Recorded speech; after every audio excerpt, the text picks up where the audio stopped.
Hello everybody and welcome back to the channel. Today we're going to compare Perl with the C programming language. So we're going to compare for loops in Perl and C. So first of all, let's start off. Let's have a look at this for loop here. So the first one here is a for loop in Perl. So for my, and we've got the variable here, I, and I've assigned it to 1 because that's where we're going to start off counting. And then the scalar variable I here is less than or equal to 10.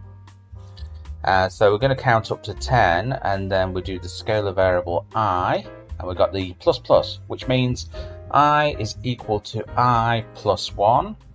And then we're going to print out the scalar variable I and a new line. So let's just check out the C version here. So the C version, we have to use the integer here for the variable I up here, and it's we've not assigned a value to it up here at the moment. So we come down again. It's basically very similar. This is, you'll see. So basically it's a 4, and then we say that the integer here is equal to the value of 1. And then again, similar to this, we're going to count up to 10. So it's going to be I is equal to I until I is less than or equal 10. And then we're going to do the I plus plus again, which is I is equal to I plus 1. And then we're going to print out the number here, which this is slightly different in C because it's a little bit more complicated. So we've got to print out the decimal there with a new line and the I, the integer here.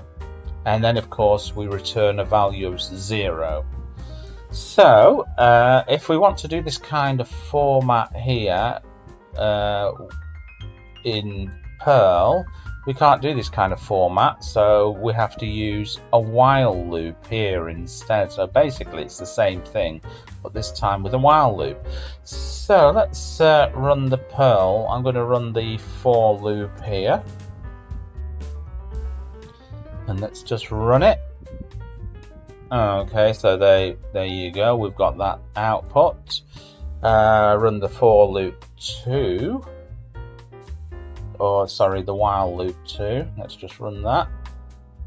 Again, we achieve the same results there. Now let's try this in C.